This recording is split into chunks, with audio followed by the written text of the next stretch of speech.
Hey everybody, thank you for joining me today. This is Katie with Blissful Bee Tarot, also blissfulbee.net. This is going to be the last video that I do so far for the tarot decks that I have. These videos have been called Meet My Deck, where I ask questions on the 3 decks that I currently own, getting to know what their personality is like, basically, the purpose of them being in my life, and how I will best be able to work with them in the future. So the deck that I want to share with you now is called the Sorcerer's Tarot deck. It is, in my belief, if you've seen portions of the 2 previous videos, it seems to be the best combination of the Rider Tarot deck and the Victorian Fairy deck, where, what that means to me is that I feel like this deck does have the regular symbols, the wands, the swords, the pentacles, the cups, but it also combines a really nice watercolor style drawing. On the cards, I'll show you a few of them. My Victorian Fairy deck I felt was really beautiful.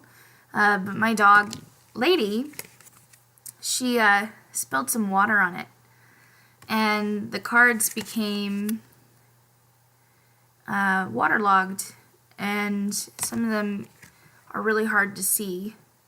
So I feel like these cards are beautiful in their own right, and I think that they will be a really good way for me to expand my knowledge with the tarot and, you know, give you guys good readings on a monthly basis. So these are just a few cards in the deck, and you can probably notice by now that there actually aren't any words on the cards, which I think is a really healthy challenge, because it will force me to trust my intuition and trust in the pictures rather than focusing on the book's definition of the cards. So yeah, I feel like I've gotten pretty good at the definitions of them so far, but this will just be that extra challenge, that extra boost. And you know, there really isn't a wrong way of doing a reading. It's all up to interpretation. It's all subjective. So there you have it. So the first question that I was going to ask was, and I have it in my journal here. Oh, and what I also wanted to say was, if you're beginning tarot and if you're interested, I have put a transcription of the questions that I asked and the cards and their answers on my website at blissfulbee.net. Please take some time to go check it out. Let me know your thoughts, and all that good stuff. Alright, so here's the first question. What is your most important characteristic? And what I like to do is just shuffle the deck and wait for a card to fly out or for it to stick out prominently. And then that is the card that answers the question. What is your most important characteristic?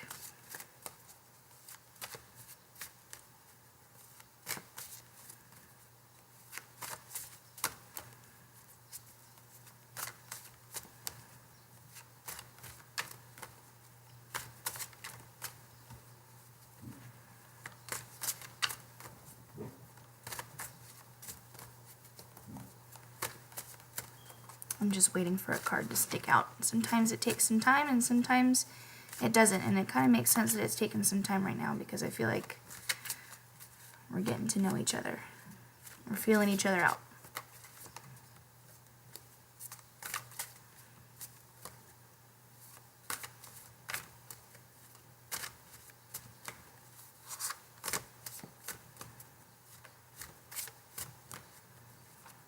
What is your most important characteristic? What is your most important? There we go.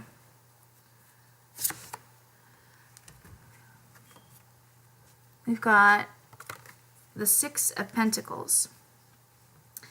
This deck is very generous. It knows that it's got very good information. It has very good wealth of knowledge, and also material wealth. that it wants to share. It wants to, well, specifically material wealth, but this deck has come a long way. The person that has put together this deck has put in a lot of love and guidance and energy, and it is a very strong, powerful deck, and it has worked its way up now to the point where it has found balance and harmony with the world and is now able to share its talents and its rewards with other people. So that's great. What are your strengths as a tarot deck? What are your strengths as a tarot deck?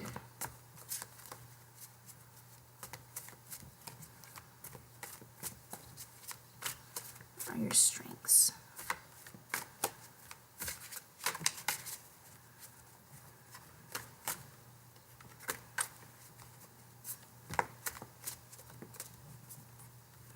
I might end up even changing the way that I shuffle too, but we'll see.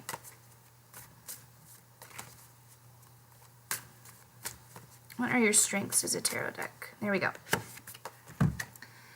The Four of Wands. Celebration. The Four of Wands are a celebration of a journey, reaching a specific point on a path, a breakthrough, a minor victory. So this strength as a deck is it helps you realize that. It helps you celebrate the path that you're on, and it also reminds you that there's so much more to learn. There's so much more to do. But to not forget to celebrate the little things, basically. What are your limits? What are your limits?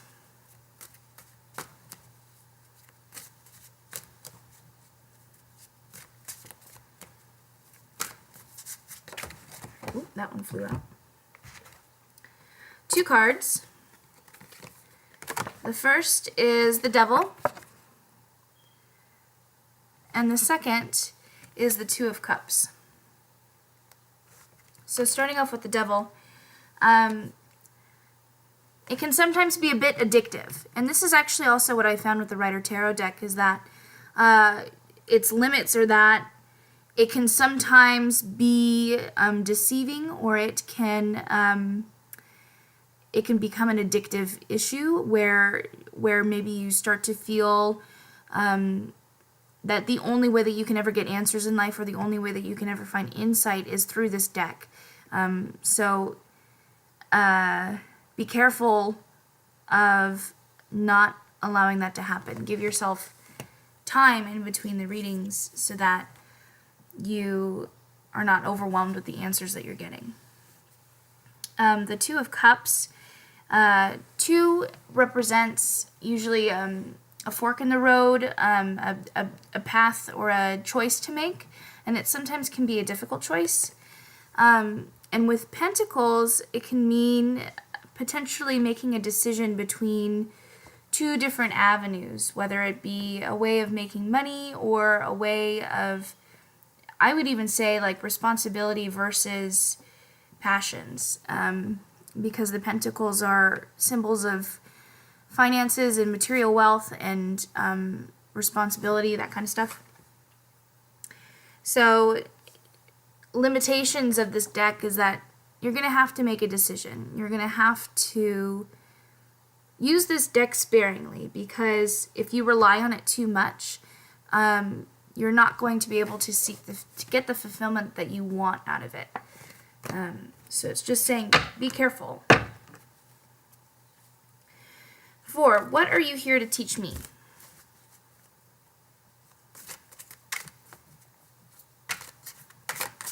What are you here to teach me? What are you here to teach me?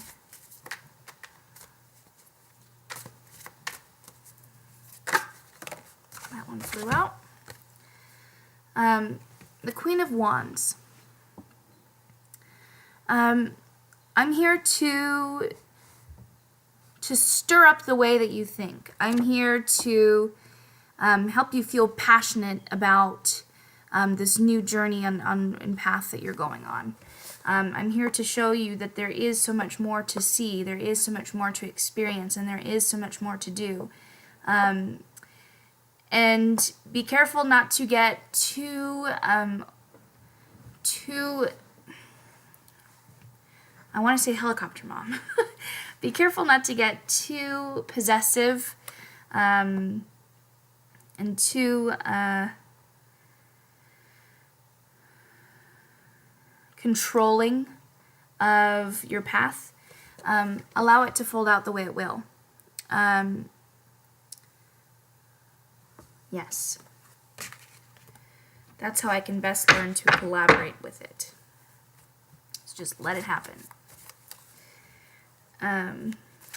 Number 6, what is the potential outcome of our working relationship? What is the potential outcome of our working relationship?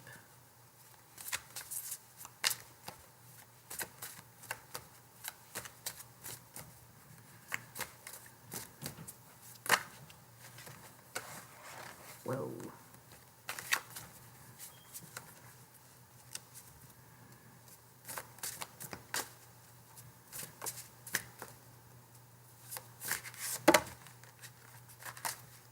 Okay. So we got 3 cards that flew out. First is the 7 of Wands. This card typically means to protect yourself, to people are trying to steal your ideas, or they're trying to threaten you for your ideas. And the best thing to do is to just wait it out, and to love yourself through it all, and to guard yourself, and to not allow them to have an effect on you. The potential outcome of our working relationship. So one aspect is that my ideas and my passions and my journey that I will be going on by reading tarot is going to be challenged by others, which makes sense when you start to share things on the internet. That just is a given. But to know that everything happens for a reason, and these things are there specifically to challenge you and to measure how true your faith is. The second card that I have is the Queen of Pentacles. Attention to details, appreciation for the things that she has earned in life, and to do just that. The potential outcome of our working relationship is to pay attention to the little things, the little messages that are coming through in the cards, because even if it doesn't make sense, or even if it doesn't match the actual meaning on the card that's given to you in the book, those things are just as important as the actual meanings, because what that means is that your intuition is being properly portrayed, it's being acknowledged. And that's the whole point on using divination tools in the first place, is that they are a tool meant to help you and your intuition to be shown in the best possible light. The last part of what is the potential outcome of our working relationship is to have too many fears, to have too many things thinning out my time or concerning me mentally. And this can make sense. It definitely seems like a 2-part answer, which feels similar to, again, the Rider Tarot deck. They said, don't let yourself get spread out too thin or worried by all of the different parts and pieces that need to happen. Don't get stressed out by creating too many things for you to do. You can burden yourself by creating some sense of overwork. Or, weather the storm, know that the people that are challenging me and my beliefs and my new way of thinking is on purpose, and it's for me to learn and to grow and to expand my knowledge and expand my intuition, and to pay attention to the little things and the little details, because those are the most important messages that this deck has to offer. Number 7, which card do you want to show off? I like this question. Which card do you want to show off?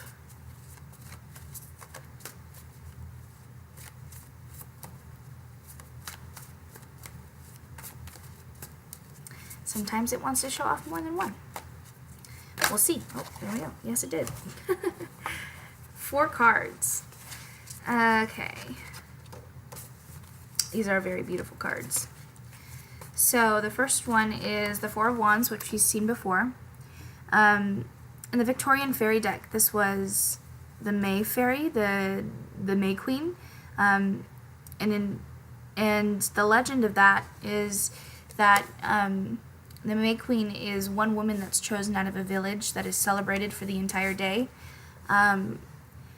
But then once the day is over, everybody goes right back to work. So it's the 4 of Wands. So it's the celebration of where we've gotten to today, to wear your best clothing, to be your best self, but to know that there's more work to do. You have to continue on with your journey. This one is the Star. Very beautiful drawing.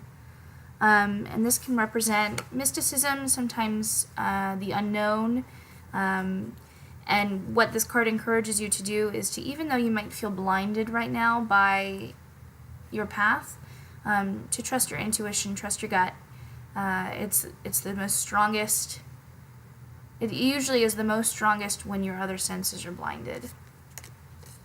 The next card is the 9 of Pentacles, and this is a woman who looks to be of nobility. When you look down at her feet, they are actually claws, bird claws, crow claws. And what they're saying is to remember what got you to where you are. Remember that even though you may feel wealthy and abundant now, remember who you truly are and don't forget that. This is also saying never hide yourself or never hide qualities of yourself that actually are meant to be shown, meant to be shared. The last card is the Queen of Cups. She is an empath, she's an intuitive, she sometimes has difficulty being around other people, specifically because she does pick up their emotions or their current state of mind. I find that I identify a lot with this card just because I feel exactly like that. If I spend too much time around people who are maybe having a bad day or are needing something from me, and if they don't give anything back to me, I find it very difficult for me to continue on with the rest of my day, just because I feel so exhausted afterwards. Okay, number 8. How do you see me? That one tried to fly out. Justice. This card is balance. This card is saying, I am the type of person that, with this deck, I will find the balance that I'm looking for in every aspect of my life. That is one of the reasons why I got involved again with my spirituality. It was because I was trying to find a balance between work, mind, body, and spirit, basically. And so taking care of my body, taking care of my mind, and also taking care of my spirit. And so this is really reassuring to me to see that I'm reaching that. I am that. I am balance. So that's good. Last question. How do you see yourself? How does the tarot deck see itself? How do you see yourself? There we go. 8 of Cups. Hard worker. Passionate about its purpose. Passionate about the messages that it has to share with the world. And I think this reassures me that I'm very excited to be able to use this deck as the deck that I will be giving everybody readings with, because it definitely seems to be giving the answers that are the most important. What we saw with the Victorian Fairy deck is that it's very good at giving you well-rounded answers so that you can gain perspective on all of the different aspects that goes into making a decision. But this deck is very good at getting to the point, showing you, what a good path for you to be is going to to go in, and also why. This deck has gone through plenty of work and evolution and drive, you know, by the people who have made it and created it, and the people who have put love and time and energy into it. So makes me very excited to be working with this deck for sure. So thank you so much for taking the time today to join me and learn a little bit more about the Sorcerer's Tarot. If you are curious about this deck and if you are wanting to purchase it for yourself, I will put a link in the description box. Otherwise, you can just Google it. I found it on Amazon when I was looking around. After this, I will be posting all of the videos for March 2016 readings for each of the horoscopes.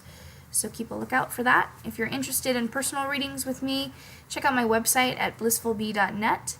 I do Skype readings, recorded readings, and email readings. And if you're in the Phoenix area, I love to hang out at your party and give readings to your guests. So please take a moment to check out my website and stick around for the other videos. Thanks so much and have a great day. Bye, everybody.